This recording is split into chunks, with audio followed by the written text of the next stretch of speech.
Bonjour et bienvenue dans la chaîne Mathématiques Sciences. Aujourd'hui je vais vous présenter et expliquer une nouvelle vidéo qui est une vidéo rappel sur comment calculer le volume d'un cube et le volume d'un pavé droit. Alors oui, c'est vrai, c'est vraiment une vidéo rappel parce que je te rappelle qu'en 6ème normalement tu as dû voir le volume d'un cube et le volume d'un pavé droit. Donc là ça va nous faire juste des révisions en gros. Bon alors je rappelle donc que pour calculer le volume d'un cube on va devoir multiplier donc le côté au cube.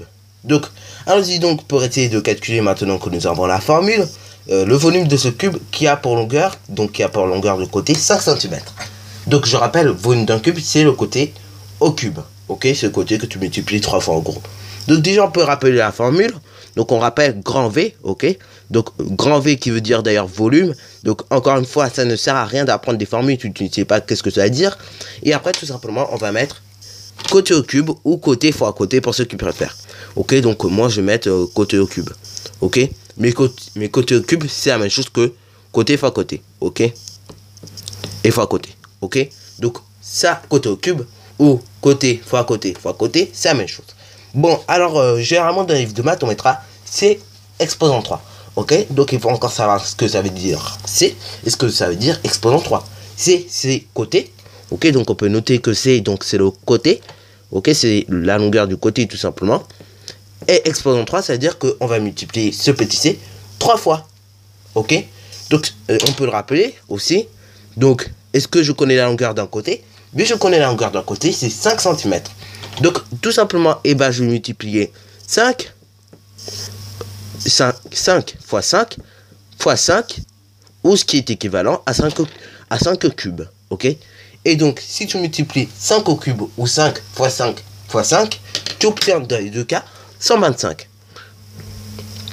Et donc, le volume est égal à 125. 125 quoi? Et bien 125 cm. Mais ok, on a 125 cm, on est d'accord. Sauf que le problème, on est dans la 3 dimensions.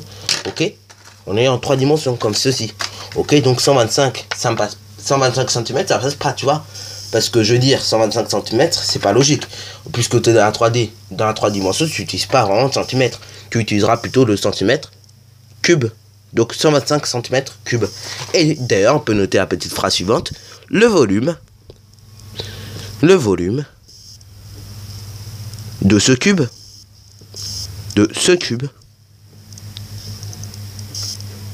est de 125 cm cube.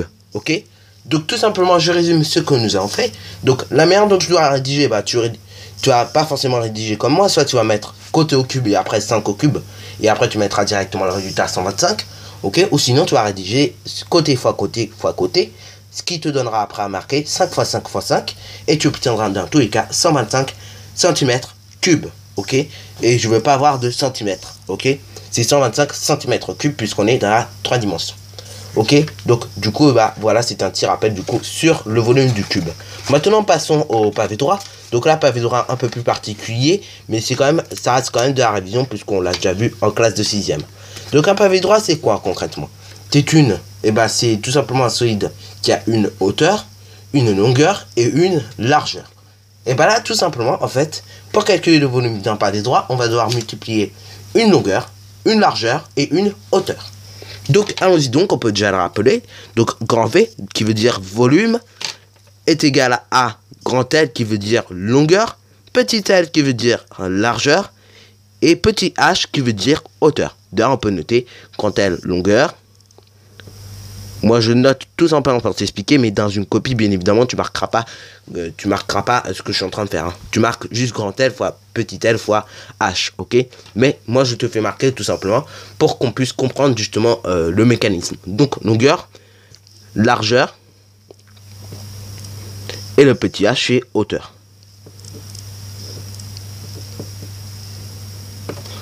Ok. Et ensuite, là. On replace avec les chiffres que l'on connaît, donc avec les valeurs que l'on connaît. Est-ce que je connais une longueur? Oui, c'est 6 cm, ok.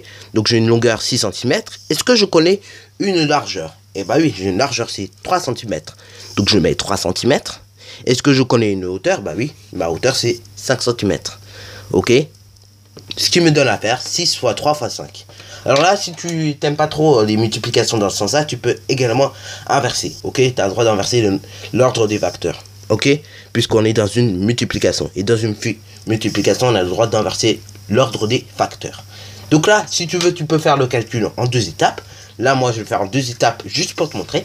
Mais on peut également le faire directement en une seule étape. Alors là, je vais le faire carrément en 2 étapes pour te montrer qu'est-ce que ça fait du coup mécaniquement dans la tête. Donc là, 6 x 3, ça fait combien? Ça fait 18. Et là, c'est bien parce que ça va réviser en fait tout simplement les priorités opératoires.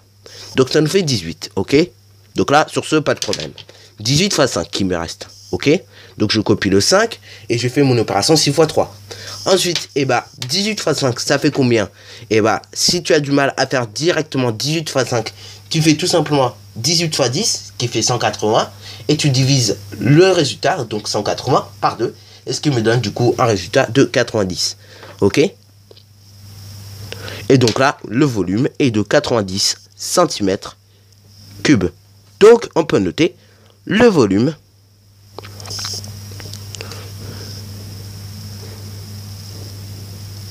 de ce pavé droit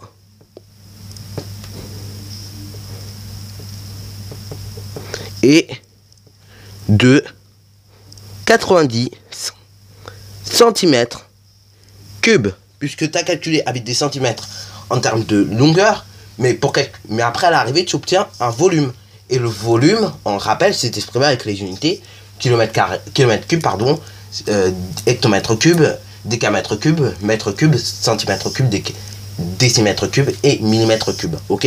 Et donc, du coup, tu vas pas mettre une longueur centimètre, ok? Tu mets toujours ce petit exposant 3, même si tu trouves qu'il sert à rien, mais en fait, il sert toujours, parce que c'est un volume. Un volume ne s'exprime pas en centimètres, il s'exprime en centimètres cubes, ok? Donc voilà, je crois l'avoir déjà en plus rappelé déjà pour les airs, que les airs c'est pareil, et tu calcules des longueurs en centimètres, puisque une longueur ça s'exprime toujours en centimètres, ok? Mais par contre, à l'arrivée, pour les airs, c'est la même chose, tu n'obtiens pas une aire en centimètres. Une aire, ça se mesure toujours en centimètres carrés. Et d'ailleurs, on peut rappeler d'ailleurs les unités d'air, puisqu'on est en train d'en parler. Les unités d'air sont le kilomètre carré, l'hectomètre carré, le décamètre carré, le mètre carré, le décimètre carré, le centimètre carré et le millimètre carré. Voilà, donc ça s'exprime avec ces unités-là. Et c'est la même chose du coup pour le volume. Bon, alors concrètement, que faut-il retenir de cela? Pour calculer le volume d'un cube, tout simplement c'est très simple. Tu multiplies la longueur d'un côté au cube, c'est-à-dire tu multiplies la longueur d'un côté 3 fois par lui-même, ok? Et après, pour un pavé droit, il faut multiplier une longueur, une largeur et une hauteur.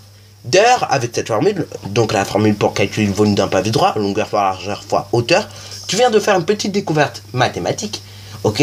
Donc tu viens de faire une découverte mathématique parce qu'en fait, ça va bien nous servir pour la prochaine vidéo qui sera sur le thème de calculer le volume d'un prisme droit. Et donc, tu viens de découvrir en fait une petite formule qui justement permet de calculer également le volume d'un prisme droit. Parce que longueur fois largeur, ça ne te fait pas penser à quelque chose? Oui, ça fait penser à l'aire, ok, à la formule qui nous permet de calculer l'aire d'un rectangle. Et la base est un rectangle, ok, la base de notre rectangle est un rectangle, ok. La base d'un parallélépipède rectangle, comme ci-dessous, c'est un rectangle, ok. Et là, c'est pareil pour le prisme droit. Tu vas devoir faire l'aire de la base, et après tu multiplieras par une hauteur, ok. Donc là, pour la formule du pavé droit, ok, en fait, c'est la même formule que pour calculer le volume d'un pavé droit, ok, comme ci-dessous. Donc là, pareil, on fait l'aire de la base multiplié par une hauteur, ok. Et là, c'est pareil, l'aire de la base, ok, cette base-là, tu fais son aire, et après, tu multiplies par la hauteur. Et en fait, tu viens de faire cette découverte qui va tout révolutionner dans le monde, entre guillemets, des volumes. Parce que à partir de maintenant, en fait, pour les volumes, pour les solides dont on va étudier les volumes, par exemple, pour la pyramide, il faudra encore multiplier l'aire de la base, ok, l'aire de la base par une hauteur. Bon, là, par contre, pour la pyramide, vu que c'est pointu, là, il faudra diviser par 3. Pour le cône, c'est la même chose. R de la base, multiplié par une hauteur, mais là, vu que c'est pointu, encore une fois, tu divises par 3.